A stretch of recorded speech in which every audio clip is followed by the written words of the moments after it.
Okay, welcome everybody to the workshop meeting for May, and we will begin with opening exercises. Allegiance to the flag of the United States of America and to the republic for which it stands, one nation, under God, indivisible, with liberty and justice for all.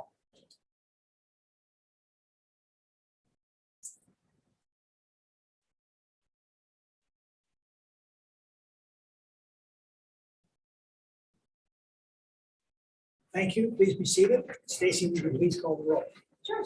John Cassiano, Here. Willard Delaker, Here. Joseph Fatsener, Present. Todd Hernandez, Here. Becky Height. Here. Lauren Hunsiker. Here. Todd Weiser. Rachel Sheffler. Here. Jennifer Cenobitis. Here.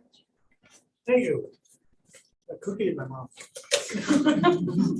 Okay, next item on the agenda is approval of this evening's agenda, and I don't think we've had any minutes. No, the only addition was Scott's presentation, which is added, his agenda item was on, and so we have copies of that. Okay, all right, and I would entertain a motion for approval of the agenda. So move. Motion by Mr. Fatsinger, Second. second by Mrs. Scheffler. Comments or questions? Hearing none, all those in favor, aye. Aye. Opposed, no. Motion carried. Welcome once again, and we do offer courtesy for this evening at this time, but seeing no people in the audience, we'll move on. We do offer courtesy for at the end of the meeting as well. So we'll move right into Scott's presentation this evening. Scott, do you want to come up here to the microphone? Sure. Come at the podium or here? You can sit Okay, here. perfect. Whatever. Good evening, everyone. So I have a brief presentation that I'll go through, again, pretty briefly here, but I think basically everything's set as a follow from when I was here, I said back on May 4th, and then we kind of went through the handout, went through the kind of the options and the next steps, and then I guess it was your next meeting, May 11th, where you adopted the parameters resolution. So that legally kind of put everything kind of ready to go. And then it was after that meeting, so we got the legal stuff out of the way on May 11th. Then after that meeting, we sent out an RFP to a handful of underwriters that do business here in Pennsylvania to underwrite the bonds, like we've done for some of the prior transactions. Asked for a couple different proposals from each one for a bank qualified issue, meaning a $10 million or less transaction. And then we also asked for quotes for a non-bank qualified transaction, which is anything over 10 million, since we were talking about kind of anywhere between, say, $0 and 13 million, give or take. So we got those proposals back, I guess about a week ago, and then we were also in communication with Nutripoli Bank as far as what they can do as well. So this evening, I think we were just coming back to present those results and then answer any questions that you may have. So with that, I'll just kind of click through.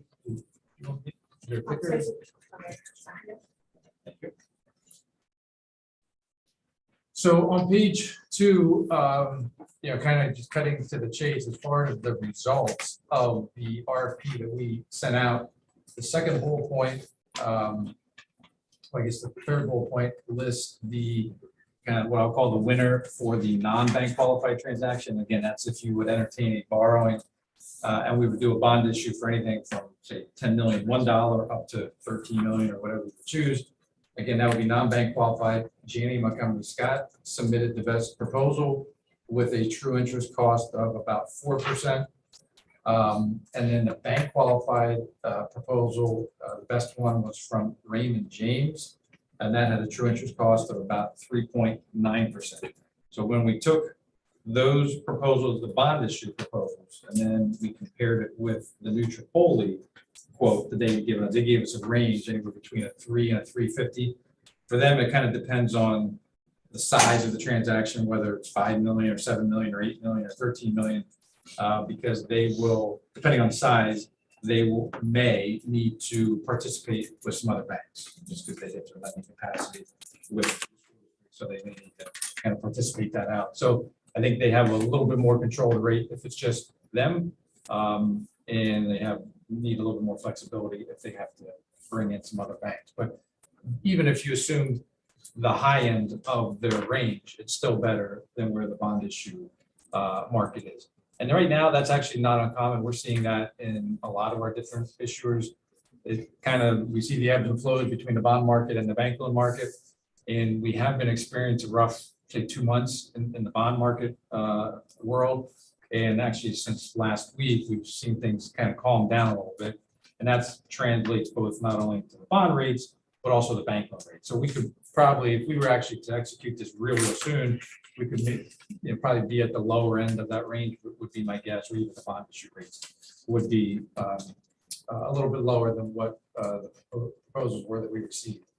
So, again, basically, if you're looking to move forward with an amount, whether it's bank qualified or not bank qualified, I would recommend moving forward with Nutripoli Bank, just based on the lower interest rates, the lower fees, and just kind of quicker to get it done as well. I mean, we have 85% of everything in place for the bond issue, but we would still need maybe almost 3 weeks to go through the credit rating process and fine tune a couple things. With the bank loan, we would probably be able to lock in that rate, maybe even yet this week, but if not, I'd say early next week. And there are other costs with the bond as well, right? Yeah, the costs for the bond issue are higher. That's kind of baked into those rates as well. Where we talk about true interest costs, that's all kind of factored into that rate. So again, based on the overall cost, the interest rate, and the time efficiency, I think the bank loan would be the better way to go. Again, the district has utilized bank loans so in the past at different times, worked out very well. If you did want to proceed, we would probably be in a position to actually close on the transaction somewhere maybe the first or second week of July. We might guess. Bond counsel still would need to submit a bunch of documents to the state for their approval. And then we got the July 4th holiday there. So we were thinking somewhere between July 7th and July 14th would probably be a reasonable closing date if you decided to move forward. And then again, just to kind of recap, I know we talked about this at the last meeting. At the bottom section of this page gets into the kind of the tax laws as far as if you do want to borrow and having the reasonable expectations. I think we beat this up pretty good at the last meeting. But again, basically that 3-year test is the main one that you have to reasonably expect to spend the money within that 3-year time period. And that's regardless of bond or bank. Correct. Yeah. That's whenever you borrow tax exempt money at all, no matter what the vehicle is. Yeah, let's.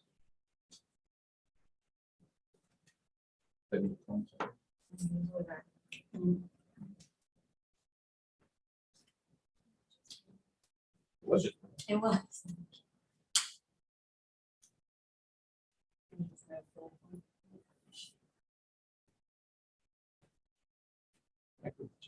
Jive with an inopportune times. It worked. Or is it frozen? There we go. And then here on this page, again, we went through this back in May, but the good news is if you look over in the far right-hand side on the bottom chart, that sort of shows that, hopefully we're gonna maybe see that trend go down a little bit more. No one can guarantee it. Kind of hopefully we hit the high point there, and now we've had, like I said, a real good week last week and this week, and we've seen these rates come back down again. Again, whether it keeps on coming or not, that's for TBD. Who knows? With everything going on out there, but the markets overall feeling very good right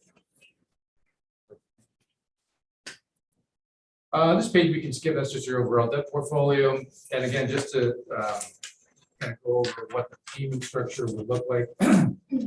In the green is if you did a $10 million borrowing, and here we assume the Nutripoli bank rate of 350, and you can see in column 5, if you borrow $10 million, what the annual payback would look like, basically over that 16-year period out through 2038. So it's basically about $350,000 per year out through 2034, and then we phase in the principal of this loan out in 2035 through 2038, so that again your overall debt service is level or decreasing. And if you went with the $13 million borrowing as an example, your annual increase would be about $460,000 $60,000 per year. And then again, we started amortizing the principal out in 2035 through 2038.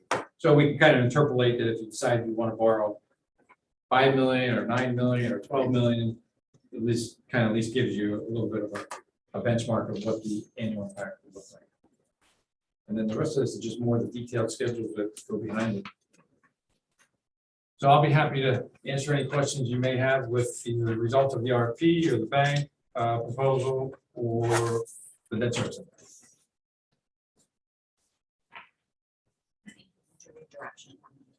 We do need directions. So the direction you need is bank or bond, which is easy. Right. And then an amount. The amount's the main one. And, Anywhere between 0 and the parameter resolution was for 14, but we were always assuming 13 this year. We just had that kind of fluff in there for normal purposes.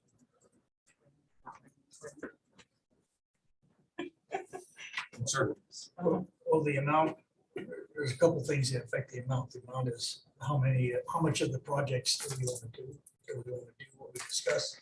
Or do we want to postpone and we see what happens when we postpone, prices go up, then we still need the items to be accomplished. And then the other thing is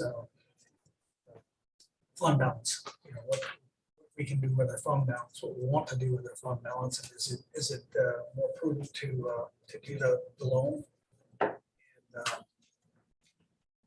not dip into our fund balance, or take that $3 million out of the fund balance and that's gone.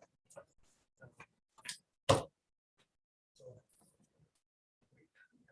we talked about all this. I don't know if there are any last minute questions or any comments that anybody has about the projects or the fund balance or the amount.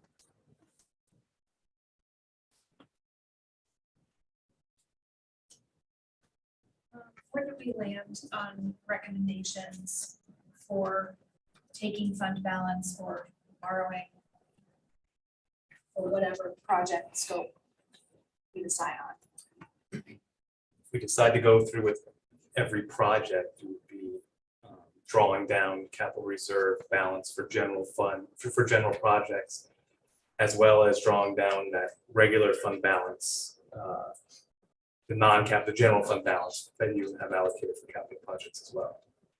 So essentially, like about 2 million or so out of our capital reserve and another million and a half out of our general fund balance.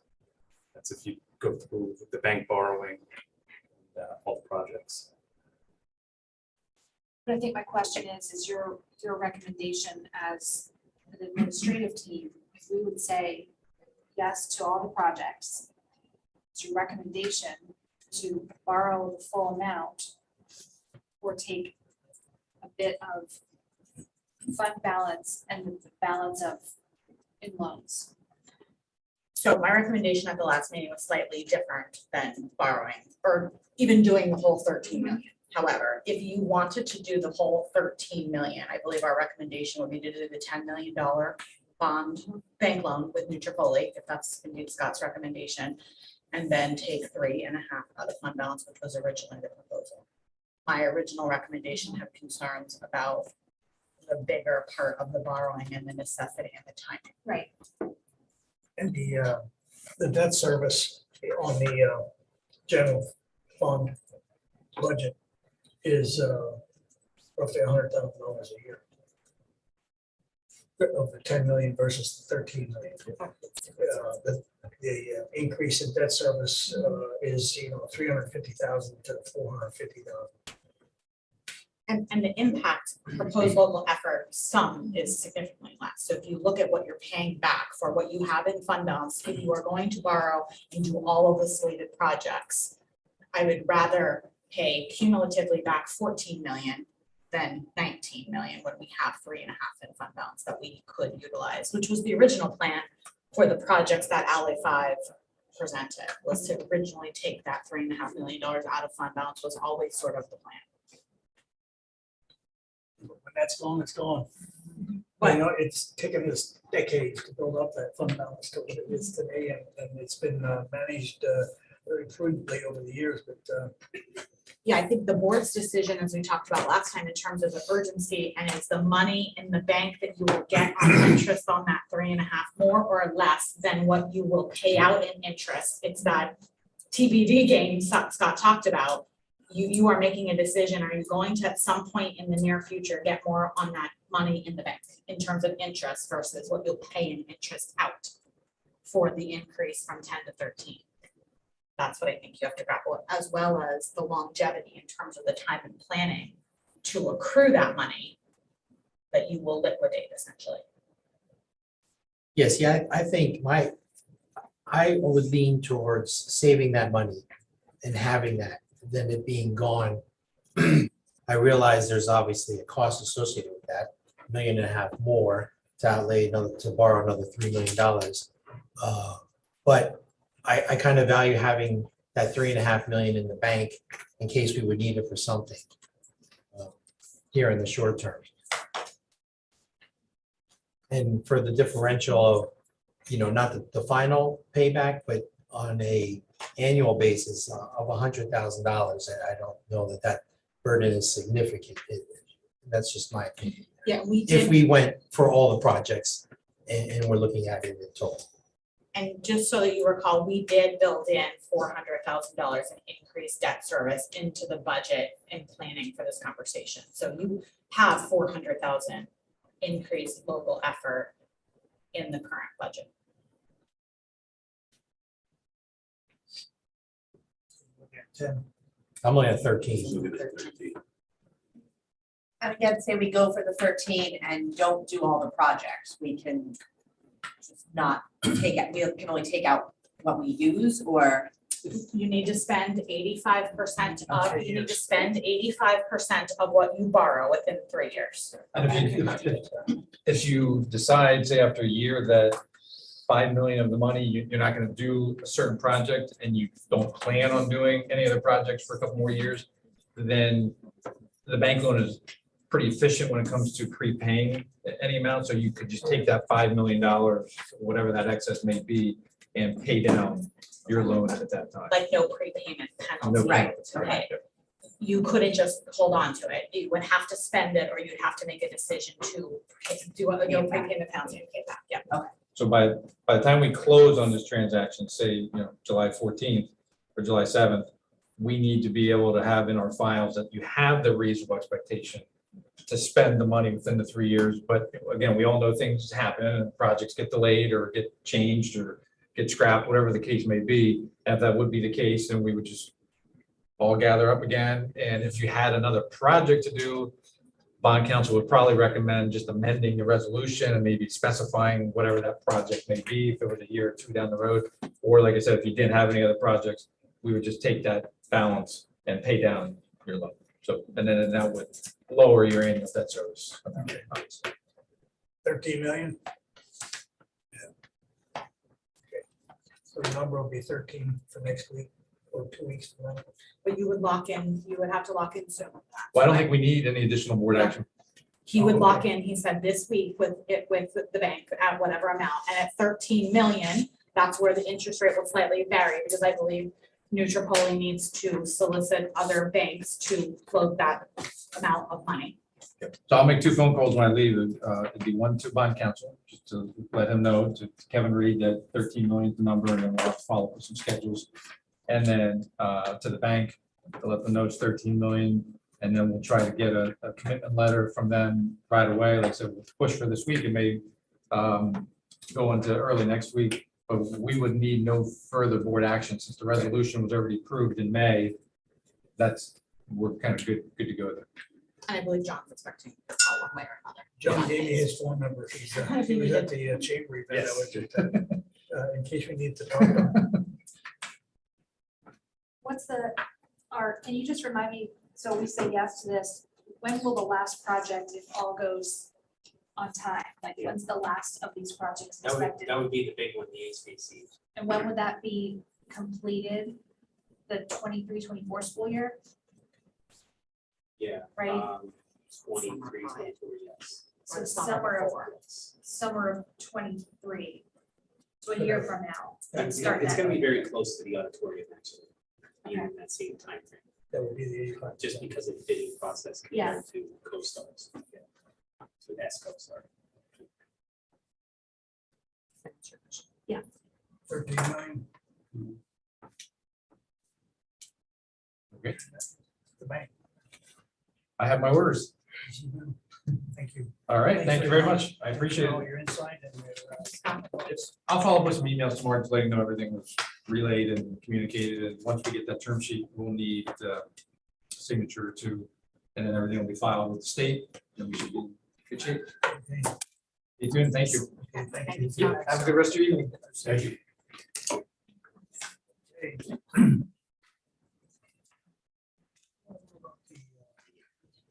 Okay. Board wants to fill in to do that. I didn't put it up, but we had it up. I missed this in the beginning of the meeting on the agenda, but would the board be willing to move up the food service presentation? So we could do that now, then get on their way. So we would move 4.01 up to now, so that we can keep gracious to our guests. Any objections to that? Okay. Also ask, 4.02 as well. You want both yeah, of them? anything related to food services in the event that there's a question that they need. Is that the So lunch prices as Well, well? it would be that's three. 1, 2, and 3. If you don't need. Just don't mind. Let's do that now. If you don't mind waiting. I'm sure that- No, I'm joking. They tried to sweeten you up with cookies. So. It worked. It worked. Yeah. They're vegan. They're really good. Good. Phil is No. moving meetings around because he got cookies. Do you want to, Dr. Fleming, do you want to introduce them? and- Yeah, absolutely. Let me just pull up. So with me tonight is Ms. Rebecca Smith, Ms. Flora Summers, and Mr. Alonzo Price. From the nutrition group, each of them have been really instrumental in forming this relationship and partnership we've had in the inaugural year. Tonight, they're going to provide a year in review and kind of a look forward, what we can expect to see out of the program next year. Thought it was important, as you're going to see in the next agenda item, we have a contract renewal coming up. So just understanding, what they've done and what we can expect in terms of finances too, coming off a year where everybody ate free and what our projections are. It's going to be important for them to kind of highlight some of the program changes to help keep driving those numbers forward. So with that, I'm going to turn it over to Flora. Go ahead. Hi, everybody. So starting at the beginning of the year, we went through some transition leadership. We had myself and Becky. We also had a kitchen lead move up to leadership. She has been running the kitchen, the high school and the elementary school. We also had a professional development day. Chef Myra, she came, she introduced the kitchen place, some new recipes, some safety, had some training, and showed us how to do some production records correctly. We also had process review and modifications. With that there, we did some cash handling procedures and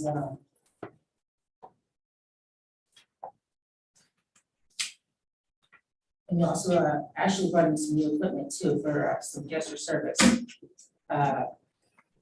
We also did a district survey, which involved the high school students. We sent out a online survey via email to the students. We also did a PAC meeting and a YAC meeting, which is a parental advisory committee and a youth advisory committee.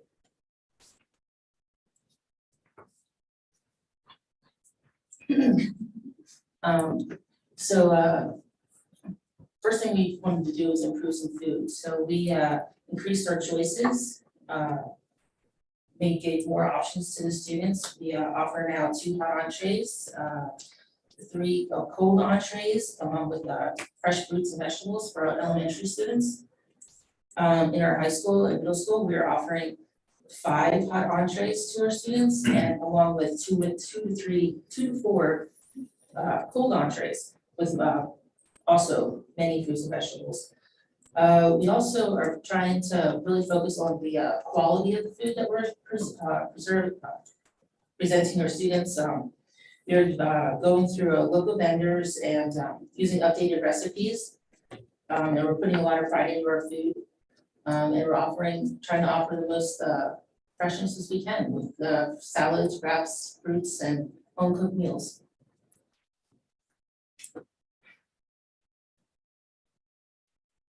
Okay, so we also are working on enhancing the student experience. So we started with the quickness. We wanted the students to be able to come in, grab their food and get out quick, because they only have 30 minutes. So we really want them to eat, socialize with their friends, you know, take that break that they deserve. We also wanted to really offer what they really want, like the popular options, what they really are into, because you don't want to give them stuff they don't like. They won't buy it. Also, more choices. We also want to give lots of choices. The more choices, the more participation we'll get. We also changed the ambiance around. We made especially at the dining at the high school, we changed made it more inviting, more speaks towards like a high school student. We added more visual enhancements. We changed the floor plan for easier access to get in and out faster. And with all of those things, we really paid attention to the parental advisory committee and the youth. They really spoke to us and told us what they wanted. So we kind of went by what they wanted. We also added uniforms to our staff, give them a nice fresh clean look with some gray shirts and nice hats and visors and aprons. So gives them a nice professional look throughout the district. Did you provide the uniforms or did we reimburse you for the cost of the uniforms? I believe we provided the uniforms. Part of the contract, It's part of the it's contract. part of the agreement, yes, You couldn't get the custodians in with that. maybe eventually. For the equipment, we brought in, at the high school, we brought warmers, slider warmers for quicker grab and go, so they can just go in there, grab their food and run out the door. We also got some new cold wells down at the middle school. That way we can offer more cold variety foods, keep the food at like out of danger zones, and we have more shelving there for more merchandising and stuff like that. For our year-to-date progress, well, since September, we're really blowing it out of the water. In September, we started out with 19,000 lunches served. That was for the month of September, and then going into April, we sold 22,000. So our numbers are increasing, even for breakfast. We started out at 3,200 and we went up to 4,400. So back in April of 2019, we were only serving 17,000 students. So we had a very significant jump in participation through the district. So I mean, that roughly averages per week, we're doing 6,600 meals a week. So our projected end of the year for this year is $250,000. So we're getting there. I'd like to add a couple points to this slide because I don't want to set an unrealistic expectation here. So we came into this contract with a guarantee from the company of $118,000 based on projections that they saw with us, potential growth, and looking at overall operations. That also included initially the thought that we all knew that was probably going to be a free and reduced meal moving forward as well. That $250,000 represents meals that we were glad to see exploding through the roof, like she said, the increase in meals, but we get full state reimbursement for that. So those numbers are artificially inflated because we're getting that full reimbursement. We're getting that free reduced rate for all meals that we submit each year. So in the reality is that's not what it's gonna look like next year. And I just wanted to plug that as they do the look forward to next year, because that number is gonna drastically be different. But what this is gonna do, and it's actually the best timing ever with regard to putting this relationship in place, we've been running at a negative deficit for years. And it's been held together through the general fund transfers and stuff like that. Now, this will be able to sustain us moving forward as we continue to grow participation, continue to grow in areas that I think Alonzo's about to mention, and get us what we want to be is a break-even model here. We're not looking to make crazy amount of money. We're trying to make enough money to be sustainable, replace equipment when it goes down, and ultimately provide quality of service to students and staff, because we are also offering adult meals as well. So this will be like our nest egg, because the food service account is a separate account from the school district's general operating budget. It operates, basically, we are like our own business. We are a restaurant. It's our approach to it. And that's, that will go a long way in terms of smoothing out, almost like how you do with your, your different fund balances to help the ups and downs. That'll help smooth us out over a couple of years as we really sustain the program as we go back into a paid model. So just wanted to add that because that number is awesome, but it's also inflated. I wanted to be transparent about it. So Alonzo, I think you're going to take the next couple slides. Yeah, he did steal some of my thunder. Oh, I'm sorry. We'll let you have it. We'll let you have it. So now we're going to look forward to 22-23. We're going to implement a breakfast program at the middle school. So that's going to be a brand new program.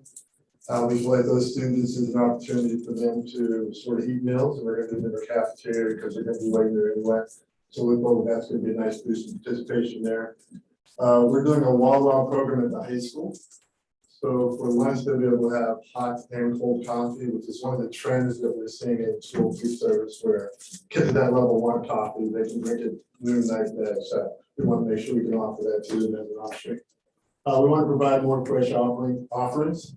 We did a little bit this year, but we want to be able to expand that. We have a year under our belt with the ladies as far as different fresh options for sandwiches, salads, and wraps. Just so you know, we tried wraps in high school, and I think the first day we did it, we sold 4. The next day we sold 10, and then on the third day we were selling like 24. So that's some of the options that the kids really wanted. They were missing last year, so we're glad to start implementing those back into the system. We wanted to expand our a la carte offerings. We did some tests over this year just to see what the kids would like. Trying to get some more hot options and some other different options to them. So that on the first day of school, we're going to have a full capacity of a la carte offerings for them so they can make those purchases. We also want to partner with the sports teams, especially if they're doing either something late at night or if they're going away for the weekends for games and different things. We can provide meals for them so that they can not have to go out somewhere and get those meals. Is that for the athletes or for the spectators?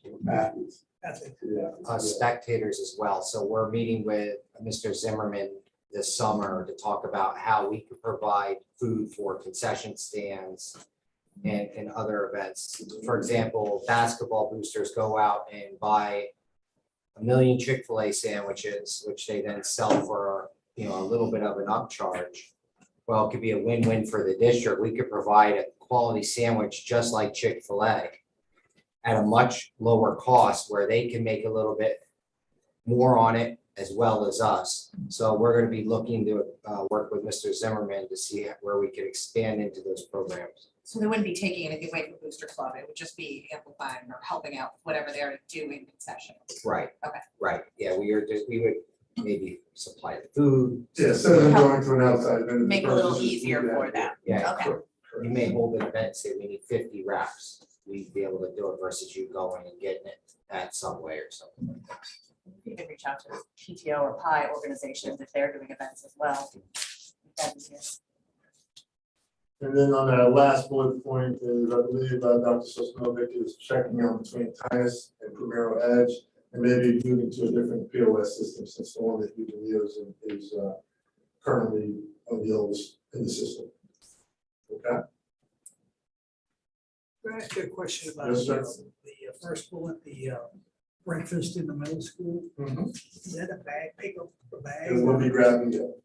It'll be something quick that they can eat and then head to their homeroom or switch to their classes. Would they take it with them to the classroom or they stay in the cafeteria? I'm sorry, what was He's the asking question? if are they gonna take it with them to the classroom or were you just gonna concentrate with the Middle school breakfast?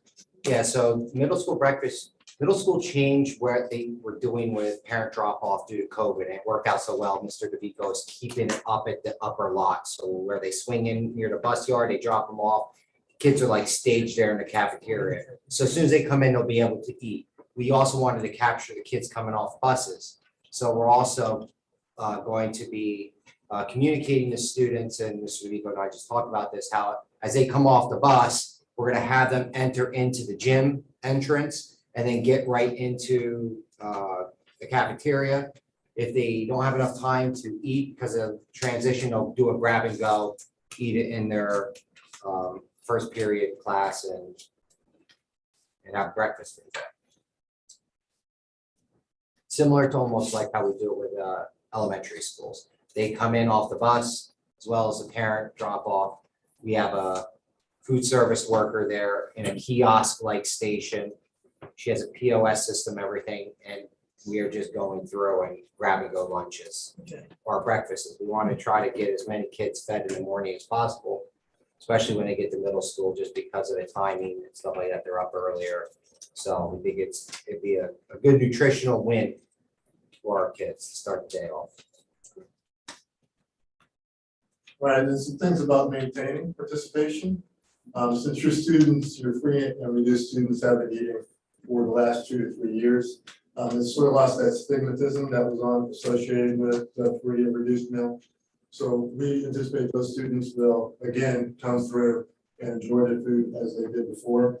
And we're going to maintain our standards for high fresh foods.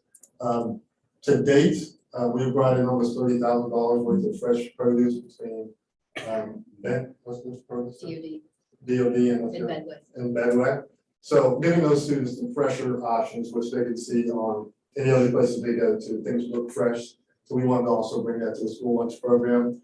And then some organized fun theme events, whether it be during the holidays or Christmas or Valentine's Day or anything like that. It's nice when the kids come in, staff can be decorated, the kitchen's decorated, the cafeteria's decorated, and then we have specialty themed foods for that event.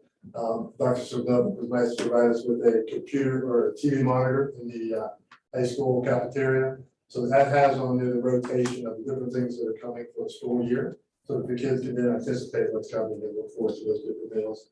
And then, like we said, we're going to continue to gather feedback between our parent advisory committees and our youth advisory committees, just to make sure we're tapping into what the students are like, because sometimes those trends vary from year to year. We want to make sure that we stay on top of that, especially at the beginning of the year. We want to really make sure we can jump on the participation part of that. So we are estimating for your worst case scenario, negative $11,000 for the food service. And that's because of the anticipated decrease in the free meal waivers. So the paid kids are not going to have to pay again. So for the last 2.5 to 3 years, those kids didn't have to pay for anything. Everything was free. Everybody was lumped in together, and so they could all move through the line together. But now that Congress wasn't able to pass the waivers, those paid kids, we're not sure what's going to happen, since those parents haven't had to put money into those accounts for the last 2 or 3 years. And they were also might be feeling some inflationary pressures from gas prices, food prices, rent prices, and some of those other things. We are going to try on our end to make sure that we're keeping up with participation by making sure from day one, it's going to be out there ready to go. We're going to have the freshest options available. Our rotation will have some of their school favorites in there. Popcorn chicken bowl, walking taco, and different things like that the kids really like. And so on our end, that's what we're going to do, so to make sure that we are keeping the participation where it needs to be. We'll be meeting with Dr. Sosnovic throughout the beginning part of the school year, just to see if there's any tweaks that need to be done, just to make sure we're tapping into all the resources of what he has, and what we're doing together. So we're also gonna be completing an intense marketing campaign too. So we need to bring awareness to families that they do need to fill out that free and reduced lunch application. That's important to us on a number of different fronts. You'll see later on in the agenda, we have our title grant funding. Some of the money that is, through those title grants is really driven through free and reduced, lunch participation and those rates. Not only that, we are going to market, basically make it for parents a very difficult decision to pack lunch. For $3.05, which is the highest paid lunch we could provide, you get all of this and you don't get to have the hassle of prepping it and all of that. And you can't get what we're giving you in the quality and the freshness for $3.05 if you try to do this on your own. So we are going to create some infographics that kind of drive that point home. Start sending those out later in the summer, really get people to think about, it makes financial sense for me and as a working family to just put money in my school students' account and allow them to buy lunch. I think the program speaks for itself in terms of the food freshness and quality. So I think I'm optimistic. That's a worst case scenario. I will point out there that the nutrition group is completely committed to this relationship. So we had some back and forth conversations regarding, next year, our concern with the, $11,000 projected loss. They know where we sit in terms of they need to do the best that they can to get kids eating. To show that commitment, they're actually waiving administrative fees for next year, and they're going to guarantee us a profit of $22,000. So typically, most companies, as they come into a relationship, only provide a guarantee for that first year. They're giving us a guarantee for a second year to show their, demonstrated commitment to the district and believe that we can get numbers where they need to be. And so, although the budget's showing a -11, we can project another profit next year at a minimum of $22,000 because of that increase or that guarantee. But I'm hoping it'll be even more than that based on our participation that we'll get back. I'm glad to take any questions that you guys have.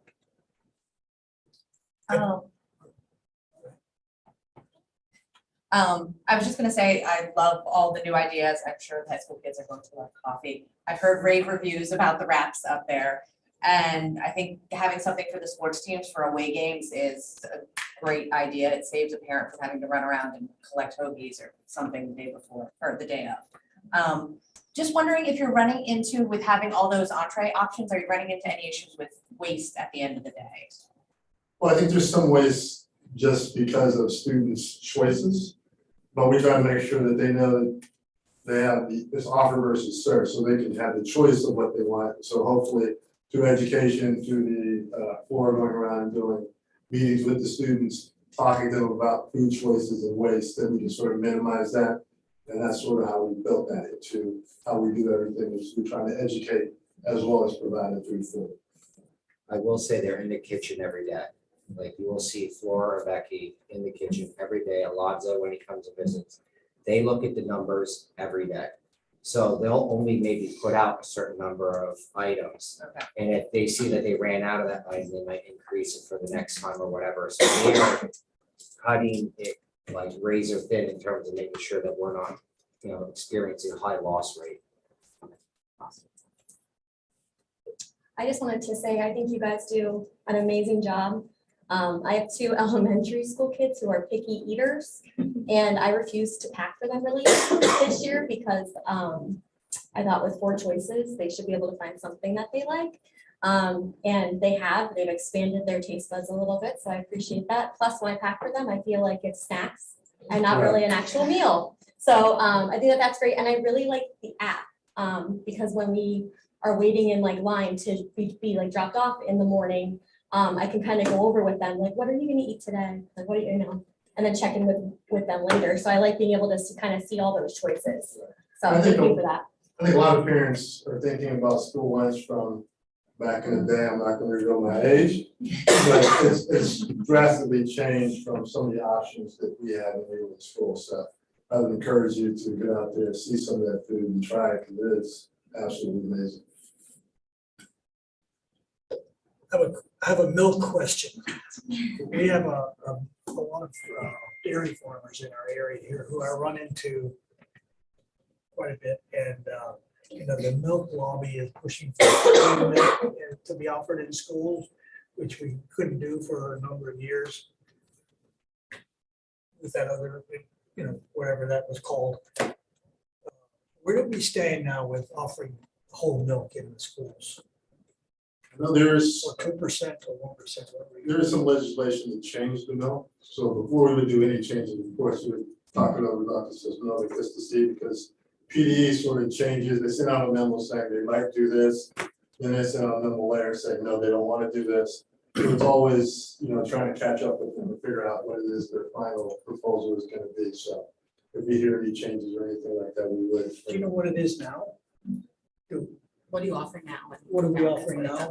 For milk, we're doing It's the Hungry Healthy Free Kids Act. It's all, And yeah, unless we that's get the away one. from, yeah.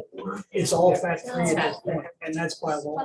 Yes. Okay, so we can't move to, We And we can't without offer 1%, legislative but act. all the flavored is fat free. okay, thank you. And But we you offer run free. into trouble if you don't follow their waivers, because if you were to then switch to a different milk without their prior approval, they could then take away your reimbursement. So that's why we sort of have to wait and see what they end up doing and give some final instructions. No, I was just saying we offer different flavors. But will there be But creamer? fat free. But they're all What's fat that? free and not tasty. Well, yeah, this looks great. A lot of progress that we've shown here, and the quality and just the ambience that you talked about really looks great. Yeah, Good job. I do have to say they've been very good partners with us. I mean, I thought you were gonna throw the ham comment out there. So we asked them this year to cater our holiday luncheon. And so they brought in a chef and did so they do catering as well. I obviously, you mentioned PTO. When Mr. Delaper and I were at the meeting at Weisenberg for the Family Fun Night, they were having difficulty about like, how do we do pizzas and things. And so we threw their name to them for catering as well. But they did our luncheon here, had a fresh ham and a carver here. And so it was very, very well received. And so I know that's a catering option, but certainly I think the food is well received by our kids, and we're hoping that you can continue the same participation. Any additional questions for them? I wish success, and I hope this continues and it grows. You mentioned about some of the committees, parent and students. Has there been student surveys? I'm kind of curious on some of the student feedback. Everything sounds great, and just a little bit reaffirmation that the students are really enjoying this. Obviously, free is a big deal, because you know what I mean. Free is for me, but I'm just kind of curious, like, what is some of the student feedback? I mean, there's a couple right here, but I'm just kind of curious. So If you have any. we did do a student survey, we did as well a staff survey. You're trying to explore what options that they were interested in terms of our ability to expand choice or things that they'd like to see improvement. I will tell you that we got a lot of student answers, but we also got some really good choice answers and insights as well for those that were thoughtful and saying, just give us pizza every day or something along those lines. So we do have the YAC, which is the Youth Advisory Council, which they go and physically meet. That's a little bit more genuine, because you can have a conversation and they could tease out of a student what their thoughts are. But I think overall, the participation rate is really showing what the students like, right? So we've increased from 19,000 to 23,000 meals in a few months. And so that's why I'm very hopeful that this wave is going to carry through. We're constantly walking around. I got 2 kids that go here. I hear about the lunch every day. I walk around the high school, the elementary and stuff. They genuinely like the food. Does it meet everyone's needs? No, but that's why we also provide a variety of choices too. So there's always something on the menu that students it'll be palatable for every student. Any other comments or questions? Good job. Great story. Are we gonna do the Yeah. renewal, Yeah, all if, 31 pages? Or we gonna have- yeah, I don't think we'll do all 31 pages, but yeah, if you could just indulge me, we're seeking your approval to continue the relationship with the nutrition group for the 22-23 school year. This represents year two of our 5-year relationship with them. The state actually allows us to annually renew this contract for a period of 5 years. After that 5th year, we will have to go out for RFP. So that's that full process that we talked about before. This is going to be an annual item for you moving forward unless the relationship severs in some way. I've made it very known to them that, I evaluate this program and our relationship on an annual basis, and there's no guarantee that you're going to be here for year 3. But as of right now, I have to wholeheartedly support this recommendation. They've done a fantastic job. So we'll take action on this in 2 weeks. Yes. Great. The next item is school lunch prices. As you heard earlier, the board approves school lunch prices. Last year, the board didn't have to because all students ate free. These prices represent no change for students since the last approval date of June 2020. The only change to the price is the adult price, which was increased by 5 cents due to a state funding formula that requires us to have our adult prices at a set rate much more than the highest student rate. So I think it's 71 cents more this year. So instead of being $4.01, we rounded it to the nickel. So we'll take action on that in 2 weeks as well. Any other comments or questions? Still light outside? Be careful driving home. Thank you for coming tonight. Thank you. Great job. Thank you for the cookies. Yeah, they are. All right, now we'll go back to curriculum and building issues. I think we're at 2.01. The next 2 items on your agenda are required health and safety plans. The first is actually a welcome change, but it is required to be approved by the board. So the first plan you will see is dated July 1st, 21 to June 30th, 2022. The change, as we have previously done, is identified in orange, and so this will expire our current plan. The change that you will see is, I think, a welcome change. We've said many times in terms of the attendance procedures, that they haven't changed and they didn't take COVID into consideration, and it is a school code plan from 1969 that needs a moment of Congress to move. But they did make recommendations that if the school board approved a temporary piece in the health and safety plan, that we could mark any student who for the 21-22 school year met the following conditions in orange: that the absence was verified by a physician, a school nurse, or the Department of Health that was a COVID reason for isolation or quarantine, and that the building administrator confirmed that the student did their makeup assignments, that we could mark that student present for those days. So that will obviously have an impact to student attendance records, but also to the district's attendance records. And so parents who were receiving letters that were required for us to send that said they need doctor's notes, etc., this is what would remove that change. So if you approve this, we will go back retrospectively to all of 21 and 22 school year absences, and if it meets those 2 qualifiers, make that change on the student records and make that change so that it is also reflective of the district's attendance. It is required by the board to approve it. We can't do it without your approval. So we are bringing the health and safety plan for 21-22 with this one change, which we would ask for your approval on June 15th. And I will take any questions that you might have, but I think it's a welcome change for everyone. How much of an effort is that to go back? Well, a good amount. Dr. Siskovic has a spreadsheet of the number, and he might know the number off the top of his head, but it's a good amount to go back and reconcile records. 5,000 individual occurrences of quarantine isolation. It's not that unsurmountable. We have to go through. I've already contacted our Sapphire, which you'll see it with an agreement later on today, our student information company. So I'm gonna provide them with a spreadsheet. We've created another code where we're gonna actually not lose the data, so we can always have it. And they're gonna do it for us. So if we have it pretty well organized. Comments or questions? Take action, please.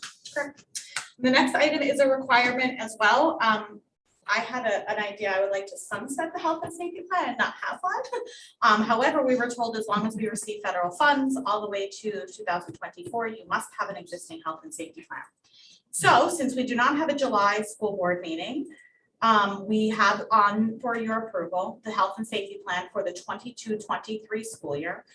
We took what was the basic template that we had and made, I'll say, the minimum requirements, including, you'll see for wearing of face coverings, we will comply with any federal or state orders, but nothing other than that. So the tiered matrix you are used to will all sunset at the end of June, but this is the basic requirement we will need for the 22-23 school year. It does need to be reviewed and reapproved every 6 months. And so you will see this now and you will see this again in December. And as long as we maintain federal funds, they are saying this is a requirement. So although I hope for a much more normal school year, we do need to have approval on the 22-23 health and safety plan, which has the bare, template components that are required of us.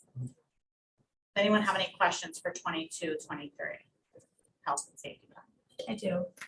Are we still adhering to the Department of Health's recommendation for after 5 days, days 6 through 10, wearing a mask to come back to school while they're back? We will follow whatever is the Department of Health requirements at the time. Okay. I don't know what that will be or how that will evolve over time. If you want to ask that, you're certainly welcome to. Yeah, I'll tell you at a minimum, we need to follow our communicable disease policy, which COVID-19 has deemed to be a communicable disease. So anybody who is contracted and is determined positive, we will need to require an exclusion from school and isolation. That's a non-negotiable, that's a requirement. And I support what Mrs. Holman said in terms of, whatever the edict is at the time for the Department of Health when we reestablish school in the fall. So it's my understanding that you have an administrative procedure that you follow when a student reports that they're quarantined, COVID, whatever. You've been all over. I'm not asking for you to necessarily divulge that, but I have expressed very concretely to Troy, just some concerns about those procedures that you have internally about how you handle them and how they're communicated to families, just because I know so much changes so fast and so quickly. And so, I understand the communicable disease part, but I do know as a parent, it can be frustrating when, you are unfamiliar. When your child is not well, you're not going to pull out the district's health and safety plan and refer to the Department of Health's guidelines. And so I was curious as to if this is something that regardless of where we're at next year, that you'd be willing to share out, put on your web pages, something to be more transparent to families, because I'm educated in this because I work in it, but for those who are not, it's still very cumbersome. Yeah, and I believe, in terms of transparency and communication, every time something changes that affects the family, and we log all our communication on the website, and so I believe when that change was made, we did put the communication out there. Like, do we expect for everyone to know everything and keep up with the rules? They change so frequently. And so I wouldn't expect, even if it's on the website, even if it's easily communicated, and for when they're in that moment to be able to readily recite it. There's times where we have to go back and check what is the situation, because they are literally trees of different circumstances that apply to different students and different levels of age and different levels of vaccination status and different levels of contact that dictate what it is that you should do. I can tell you, we have many procedures. The board institutes policies and we enact procedures. Your school nurses in every single building are your go-to. They are on top of this 100% and have guided us, as well as the health network, through whatever it is in terms of this is the situation, this is what's happened, and giving guidance right there. whatever the edict at the time in terms of this will continue to evolve. I mean, I'll give you another example. You know, we had a different communicable disease, and we do ask the question, what's required and what's recommended, and give some of that advice. But we will always seek guidance from both our health network and the Department of Health about what's required and what's recommended, and communicate that to the families to the best of our ability. Do I expect them to know it or remember it at that time? No. They'll always need to reference something that we have, but certainly we try to keep all the communication out there, or communicate it when those things change. It's changed so frequently. I think I said to the board in one of my reports, I think we've had 25 different communications this year about things that changed. And that's light in comparison to what it was the year before. And I don't expect them to keep it all straight. I know that the board approves those things. I just want to, as someone who was looking for things, it was very difficult.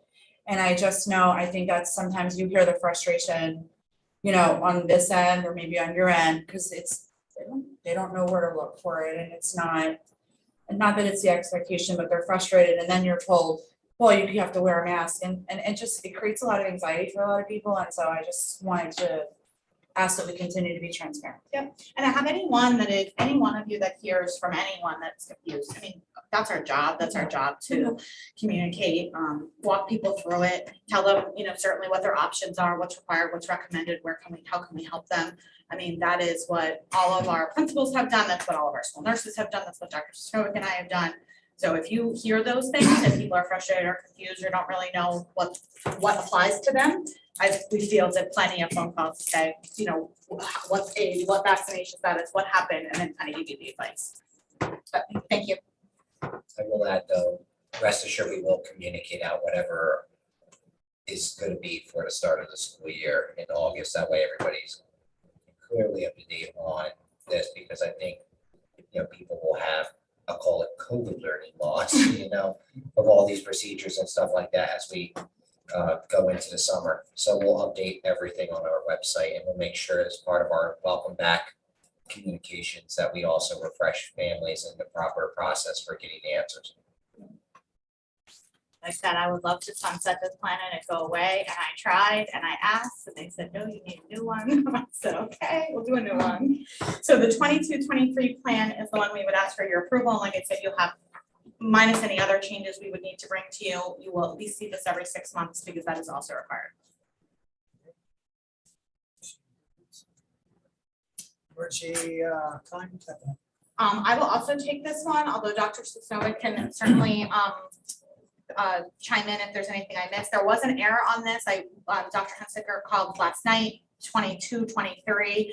We always get in the school year. So this is essentially the time template that is required by the state that says what will happen if you have to close school, that you can't meet the minimum requirements. So they ask you to identify the school year.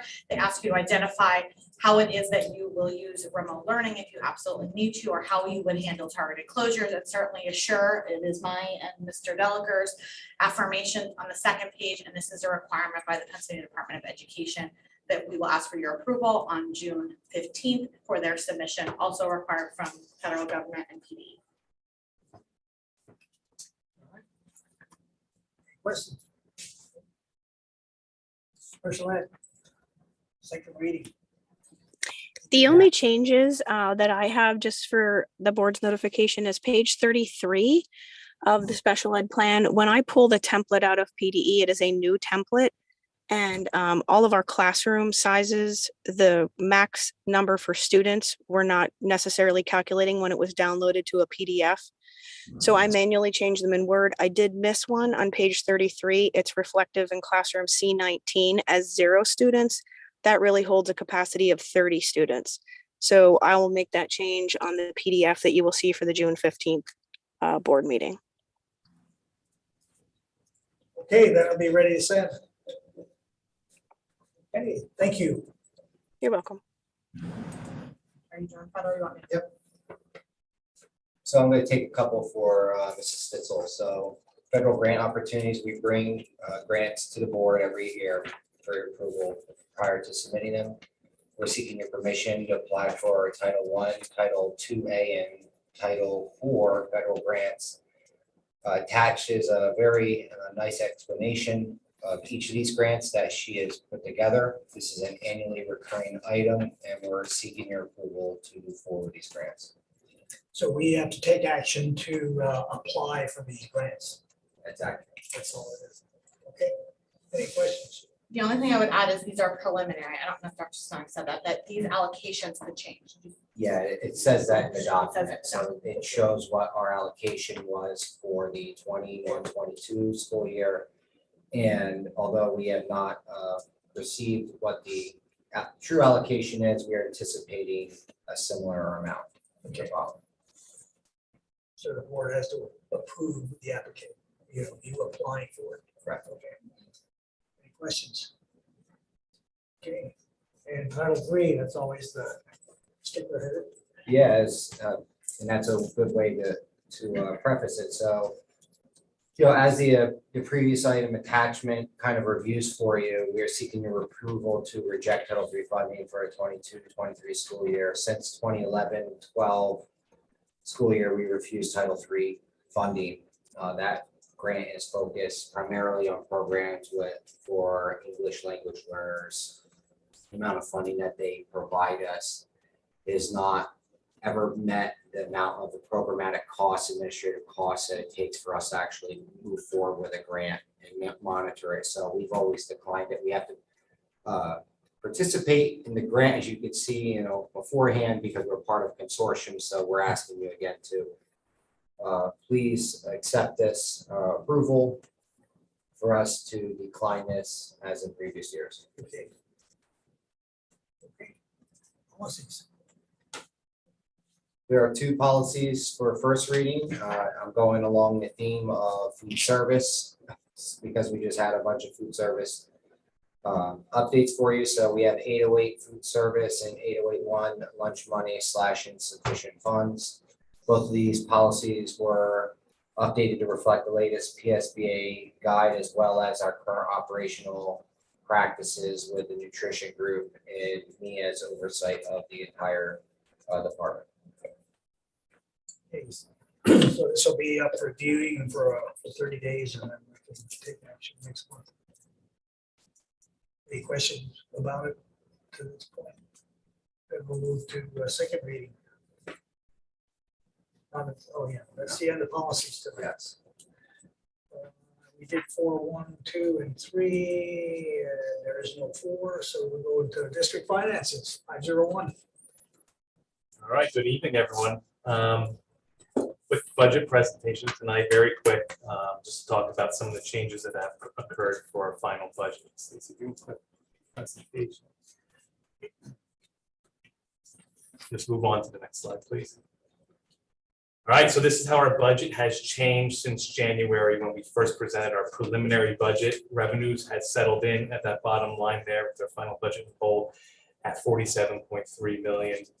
Expenditures at 50.1 million with a shortfall of 2.8 million, which is an increase of just over 11,000 since we last met.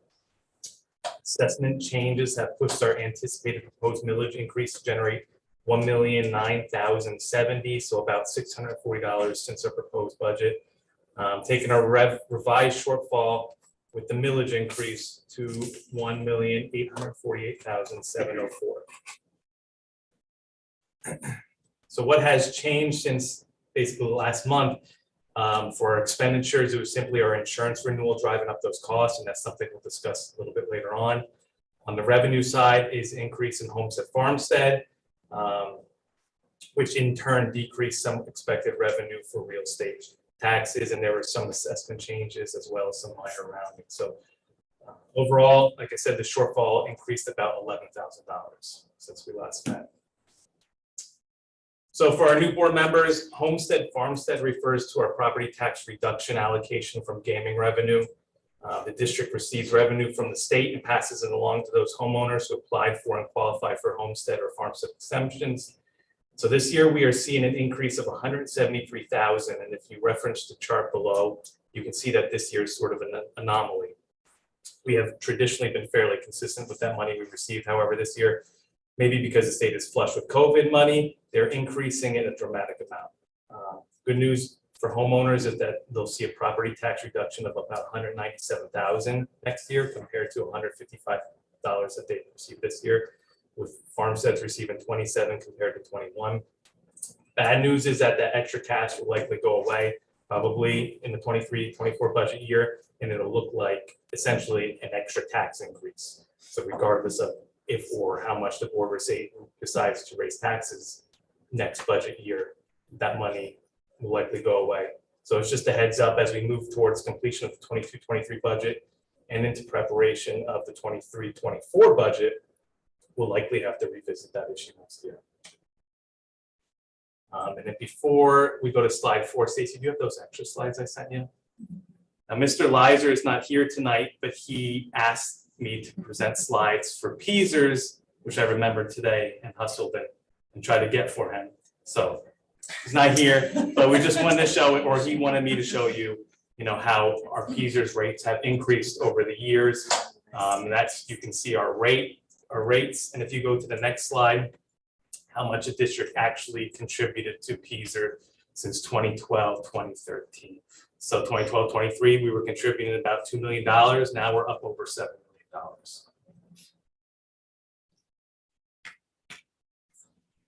million. If you go back to the other presentation, just to sum it up, I won't read all of it like I did on the first slide, but essentially our proposed final shortfall is at 1.8 million, and that's what we propose to use our district fund balance, 1.8 million.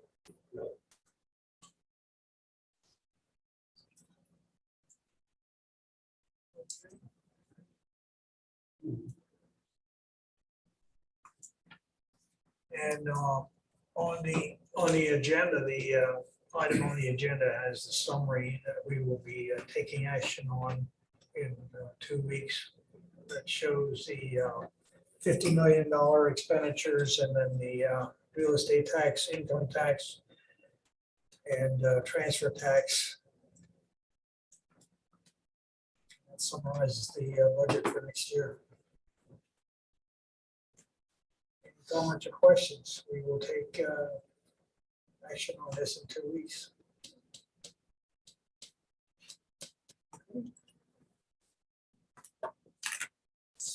Next one, senior citizen tax rebate. Based on our conversations last meeting, I sort of narrowed down the discussion to 3 possible options if the board decides to eliminate the program.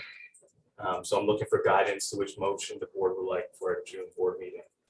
So I narrowed it down to 3 options. One is the complete elimination, which would be the approval of the elimination of the senior citizen tax rebate program starting in the 22-23 school year due to the lack of authority of the district to create property tax exemptions or rebates except as specifically authorized by state statute. Another option would be a 1-year phase out where we fund the program fully. That would be an approval of a 1-year phase out of senior citizens tax rebate program, with the 22-23 school year being the final year of the program. And finally, a 1-year phase out with about 50% funding. So approval of a 1-year phase out of the senior citizen tax rebate program, with the 22-23 school year rebates being reduced by 50% and the elimination of the program in the 23-24 school year. Any discussion? Again, this is not something we're doing because we need the money in our budget.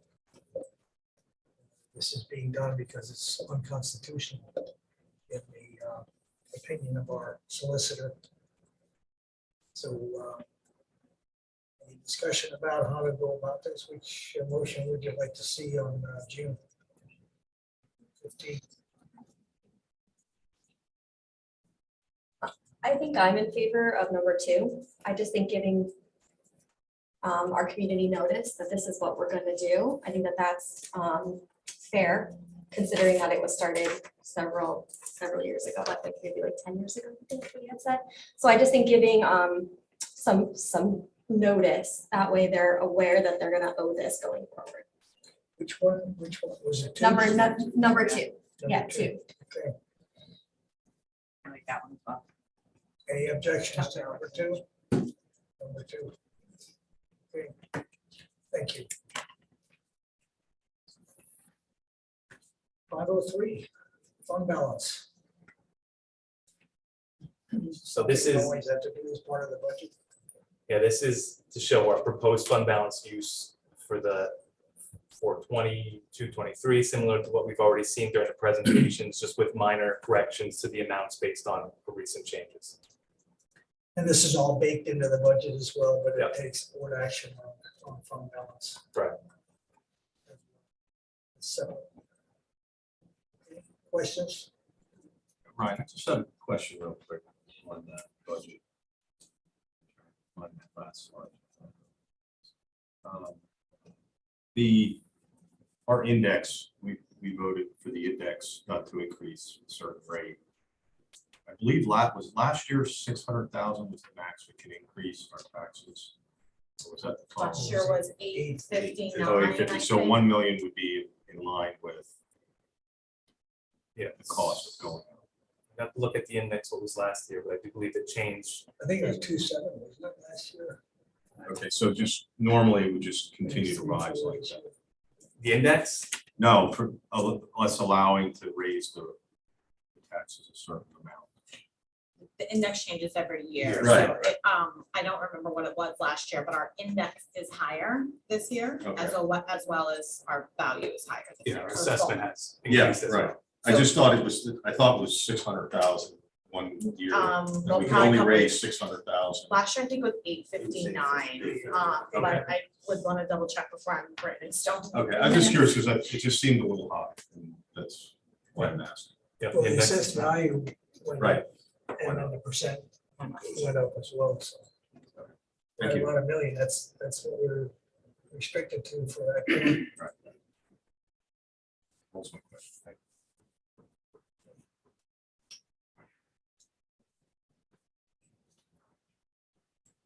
Right on the money. 859. 859. Thanks, Rob. 3% increase.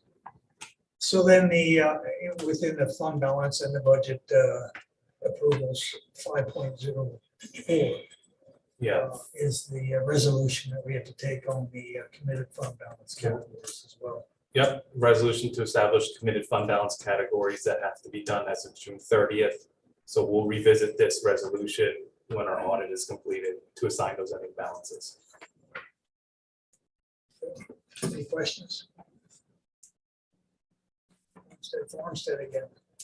Yep, this is the formal language of what I described in the budget presentation, the state property tax reduction that we approved through board motion.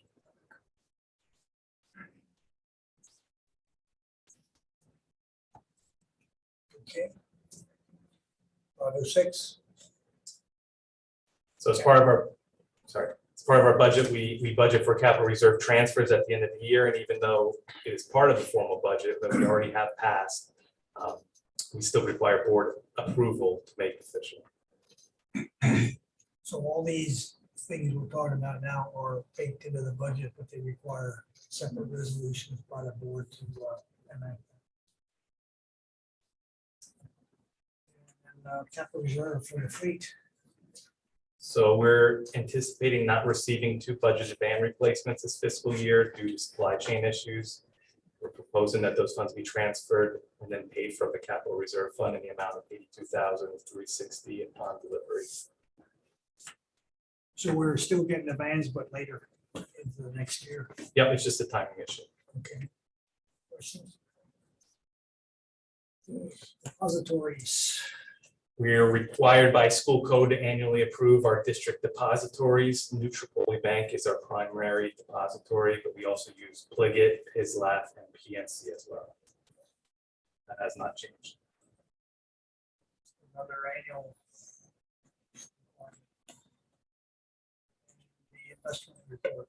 Another annual requirement, since interest rates have tanked, a lot of our CDs did not renew in favor of a higher. A lot of CDs we did not renew in favor of a higher money market rate offered by New Tripoli, which houses our regular savings. So as rates continue to rise, we'll continue to reevaluate the best place for our funds working with New Tripoli Bank. Questions? Insurance renewal. So as you saw in our budget presentation, insurance has increased. The budget amount and the actual amount looks slightly different, but I wanted to point out 3 changes with this renewal, or 3 major changes. Our property coverage is expiring at 103,000 and renewing at 118,000, due in part to changes in our property appraisal. The district-owned properties have increased in appraised value, and the premium reflects that in part. Workers' comp has increased from 133,000 existing to 151,000 renewal due to loss over the last 3 years. We are high right now due to some loss in the 2019-20 school year, so this will fall off next year, which should drive our premium lower in the future. And our cyber insurance this year is 17,000 and renewing at 24,000. Based on what's happening around the country with cybercrime, districts are seeing a higher premium cost for their insurance company to cover the losses that they're incurring. Dr. Sosnovic and his team have been doing a great job in safeguarding us in regards to cyber threats. This premium increase does not reflect that, just the industry as a whole. So those are our big 3 major changes with this insurance renewal.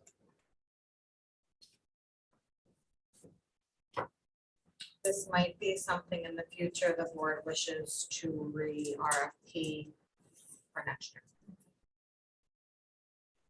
What, cyber? Your insurance package. Oh, the whole package. So if you recall, we have a broker who does get some prices for us. We have historically had some difficulty getting prices, meaning because we don't have fire hydrants and we are rather local, rural in terms of coverage, et cetera. There are some vendors that will not price our insurance, but I think it might be time. That's a pretty significant increase year over year. And you might want to consider next year going out to RFP it to check the price. When would we have to do that? You would do it sometime in the spring next year. I don't know if you have a month specifically, but you couldn't do it now because the insurance companies have to go into place, but it would be my recommendation for next year to put it on the docket to RFP. Any comments or questions about insurance? Okay. Overdrive. Mr. Delker, if you don't mind, I'm going to take for the next 4. Okay. So this is an annual item for the Overdrive School Download Library. Overdrive is a collection of ebooks and other digital content that students can check out anytime. This is a resource students have been using here since 2013. We ask for your continued support. We have a lot of interest in that. We have a lot of use for that. Yeah, I do have usage statistics with me. Well, you know, We had about 2,200 checkouts this last year. Okay, comments, questions? All right, the CLIU Discovery Education Streaming. We're seeking your approval once again to use Discovery Education Streaming Services. Discovery Streaming provides teachers access to a digital video library that they use to support instruction in the classroom. This too is an annual recurring item.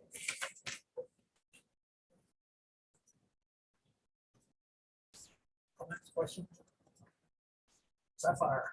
Sapphire is our student information system, which basically is the hub for all things school district when it comes to data. We're asking for your support on our annual agreement to continue with Sapphire. I have nothing more than that, other than I'm glad to take any questions if you have it. Is this a 1-year renewal? Yes. We could go a multi-year renewal, but I don't want to lock us in right now. I'm kind of holding our feet to the fire. Yeah, and there's other stuff coming out to replace Sapphire? I mean, Our- that's a major change when we do something like that. That is a major change, and right now, we're not electing to change. So we surveyed staff earlier this year to kind of see where their pain points were. What we identified is many of the pain points that were surfaced were due to training issues. So we worked with our technology integrator, our tech mentors, which are teachers who receive a stipend, to build out a library of resources and also provide that professional development this year. Sapphire switching over to a new grade book next year. I told them that's going to be a make or break year for them. The one other thing that Sapphire has now, which they haven't had in the past, was the ability to tie in other systems like we talked about into Sapphire, so we can not have people do data duplication and enter in the same information 100 times around the district. So we've been connecting a lot of various systems to Sapphire, so that data exchange is happening on the back end. So far, they're meeting the expectations of the district.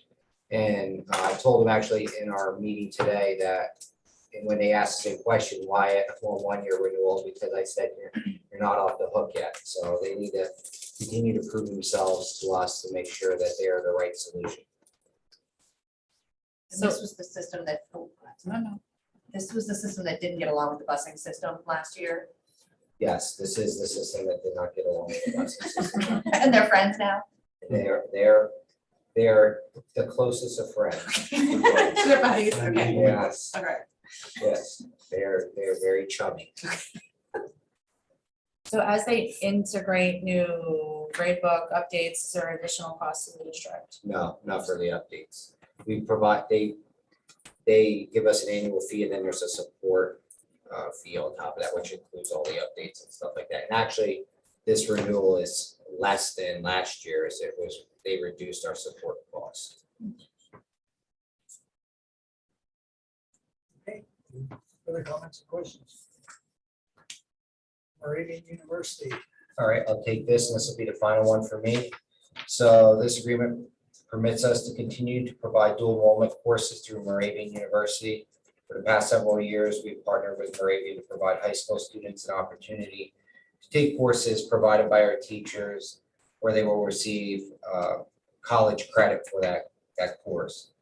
The full description of the program and courses that we will be offering is attached for your consideration. We are asking for your approval to continue this relationship.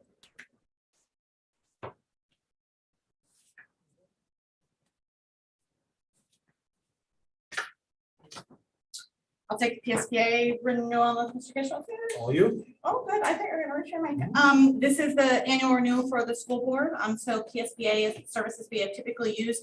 And you have typically requested the all access package, which somebody asked in a previous board meeting, next year is $14,978.53. So if you wish to continue your relationship with PSBA as you are a member organization, they do assist the district also with policy, procurement. You heard Dr. Snowick mention that before, same organization. We would request your permission. This is a budgeted expense that we have traditionally renewed. So policy advice is included in this number, or do we have to pay this to get the policy advice? You have to pay this to get the initial policy advice, but if you recall, Dr. Sosnovic 2 meetings ago got a separate contract for a couple of the hundreds. So we get a limited number with this, and then he asked for permission for a separate contract for the volume of it. We have to have the basic membership package to get to that next step. All right, any comments, questions? Okay. One in the yearbook. So this yearbook agreement is currently still under legal review, but will provide high school with yearbooks from the 22-23 school year until the 24-25 school year at an approximate cost of $30,000, paid for from the Student Activities Fund. We've been using them for years. Yeah, for a number of levels. Middle school, I believe, also is strong. Their language has recently changed, that's why it's still in legal review. Comments, questions? Northern Valley EMS. So the rate for Northern Valley EMS increased to $225 per game, up from $150 per game. They've been dealing with a shortage of EMS personnel, and fuel costs have been part of them also. Fuel cost, huh? And overtime. Personnel overtime. I believe also. All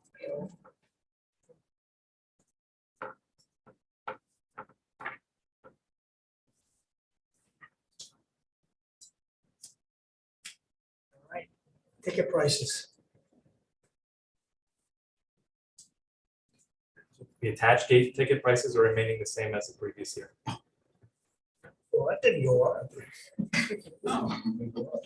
I think gas and Overtime should drive that up. Yeah. I know you're joking, but you, and Austin said, you want me to talk to Jason about increasing ticket prices? And we're gonna still have to go to the computer to get a ticket, huh? You want to keep the thing? Guess we get a lot of angry senior citizens. Don't like to go on a computer to buy tickets. I actually just heard that complaint from another school that came to our school for a cross game and had to do it on its phone. I believe most of the schools are transitioning to that. I just don't know in what years they are phasing into that. So whatever district he or she was from will likely have that. I think he said NAS. All right, Is it possible for that something can be available like an iPad, that somebody can purchase it at? I believe they do have them at most events. I think, at most home events, I think they do have them. So there's usually a table. They have two ticket takers Right. with their phones usually that scan, but there's usually a table off to the side where they can purchase. And there's usually a stand that has the QR code in the middle, at least at our games. I don't know Okay. about away games. I might have missed it. I didn't see it. Basketball, I'm thinking outside. I don't know if it's a basketball, but I can check. I'm thinking of the stadium events. that would be a good customer service initiative. I agree. Okay. Bills, we got coming in July, when we don't have a meeting, so we gotta move the bills up.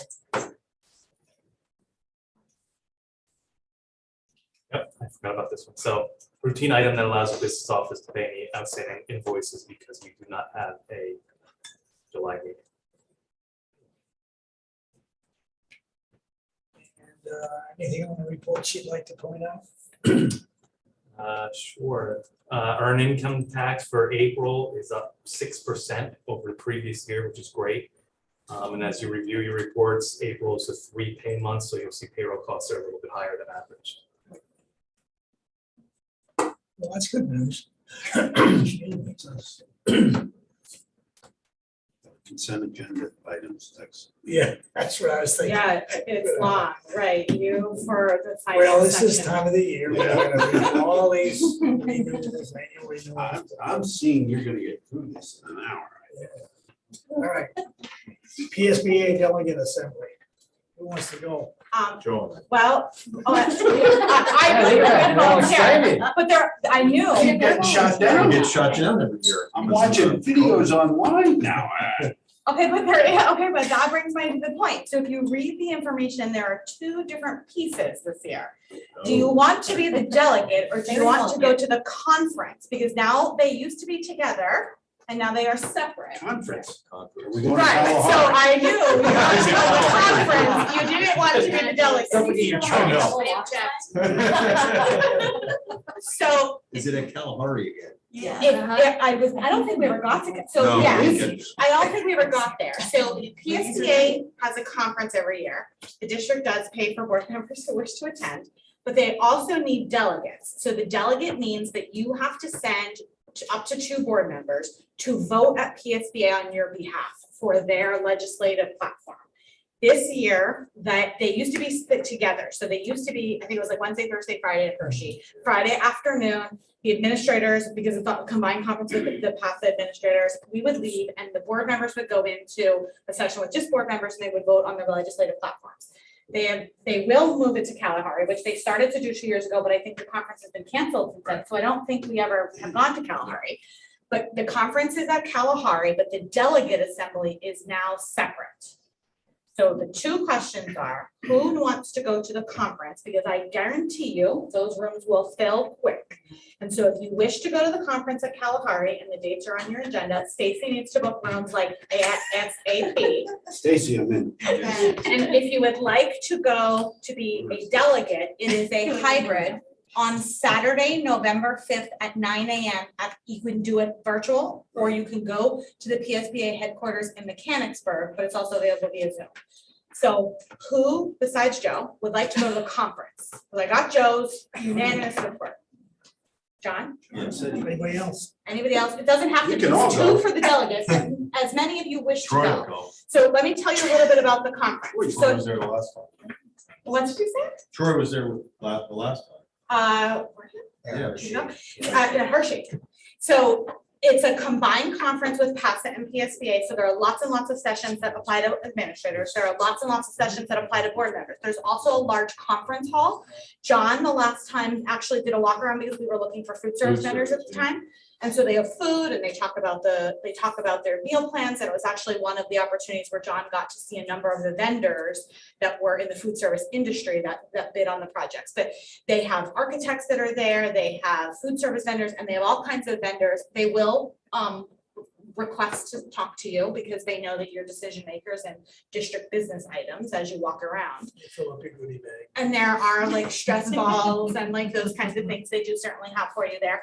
But there are lots and lots of informational items, whether it's about laws, whether it's about your role as a school board member, whether it's about changes in legislation that you can pick and choose from. So they'll give you a program and they'll say, these are the 4 sessions and these are the rooms, and you can pick and choose where you want to go. So conference, Joe and John, anyone else who wishes to go to the conference piece at Kalahari so Stacy can get rooms booked. What's the date for that? That didn't matter. October 31st. All right. I like that it didn't even matter, you were like in. I keep seeing that November 5th. Well, the number 5th is the That's my high. anniversary, so I Usually can't there's make a- that. Usually there's a dinner, but maybe the solicitor. Or an or PFM Aquino. or- Yeah, they usually do a keynote. King Spry usually does a dinner. PFM from Scott's company usually does a dinner. Bring your Anybody else? cherries with you. Ridiculous. Joe and John going once. Anybody else? Anybody else for conference? Arm wrestling for it. Okay, She said we could all. Yeah. Right, so the delegates, so who would like to, and we can have up to 2 people on the November 5th hybrid. You can either go to Mechanicsburg at 9 AM or you can participate via Zoom to represent the board on the legislative platform that you wish PSBA to take action on. And obviously, it's a matter of all the school board members and their opinions. So, but you will represent this board's opinion on their legislative platform at PSBA. And we can have up to 2. That is limited. It's Yeah, it's gonna be an option. Can you Zoom or in person? But Joe, Is it like an all-day event or I don't know if I said time. It used to Usually be takes 3 an hour or hours. two. an hour? It's a couple hours. So when we did it before, what was it, like 12 to 2 or 12 to 3? Yeah, and then people stand up and make their arguments about what the vote should be, and then you get a little. quicker that thing works. But it starts at 9 AM Mhm. and you can do it in Zoom. Nobody really wants, I mean, nobody else wants to do it, all volunteer. But Right. Once if again- somebody else wants to do it, then that's fine. I just didn't want to go in person because it's soccer season. Yep, got it. Like my kids with sports and stuff. Dr. Hassinger and anyone else? I'm in, I'll go. Okay, Thinking like, and Becky. And you Okay. want Zoom, you don't want to go in person, correct? Oh. I would prefer Zoom, just because I don't know where I'll be. Oh, I'll have a road trip. Okay, sorry, Zach. all right, we'll take action on this on the 15th. No, it's 2 weeks. Never got word. Thank you for stepping up. I think, is that, do you want the conference? I hear you're talking about the conference. Yeah, we were, she thought it was just one day and we're like, it's 3 days. Well, you don't And- have to go for all No, 3 you days. don't, you only have to go Bill, one day. Bill, the last time only went for Friday, I think. You don't have to go all 3 days. It's Monday, is it Monday, Tuesday, Wednesday, or are you gonna be like a literal each day? Like, You can attend just Monday, just Tuesday, or you can attend all 3. Just Monday, just Tuesday, or all 3 are the options. What's that? Just Monday, just Tuesday, or all 3 days. are the Right, options. right, like. Oh, for, yeah, yeah, because I don't think we did. I used to sign up, Let me know. I used to sign up for 3 days without a room. Yeah, just let And me then know. I look at the programs, and they usually have some really good keynote speakers. And then I just go one day. And you pick a day. You just pick whatever day you want to go, if you don't want to stay overnight. Do I have to tell you like? You don't have to tell me right now. No, I want to know sooner than later so Yeah. I get you a room. So in Okay. Hershey, if you don't get a room, you end up in like Mechanicsburg somewhere. Okay. And so, no, you don't need to tell us today because that's not a board action item necessarily. Whoever wants to go, we just want to get you booked. And if you gentlemen want to go, we need to know 1, 2, or 3 days. If you want 3 days. And we will book you from October 31st. For the full week. 4 days? Is it 2 days? Like the- It's Monday, Tuesday, and Wednesday. So you can go just Monday, just Tuesday, or all 3. It's actually agenda. Used to be. Sunday, How do Monday, you know? Tuesday. That's why it's- It's Sunday, Monday, Tuesday? Yeah, but Sunday is just like it's usually like keynote at a night. keynote and. Yeah. Sunday, Monday. What do you mean from where nobody wanted I to could probably say something. You can get back to us, but please email Stacy as soon as you have a commitment. What days, so she can get us rooms booked. Do they have a schedule of events? I can do that. Okay. Rachel, do they have a schedule? I'm looking, I only see like a registration thing. It's only 2 days. It's Monday and Tuesday. Well, we need to know by July, right? July 22nd. Yeah, we just want. I'd like to be around. He wants to rest Saturday. If there's Saturday afternoon, and I'll depart at Wednesday. Who would have thought this would be the longest agenda item ever? I will Like his look for one a person. schedule. 3 years it's been put off. It I'm has- trying Oh, to you get- guys have been ready for. Oh, yeah. Waiting. They were Every registered year we're and ready. then it got canceled and then it got canceled again. Oh. So they. You're- okay. Losing control here. That's right. we're- Alright. Next item, last item. I think it's the worksheet and then they just want to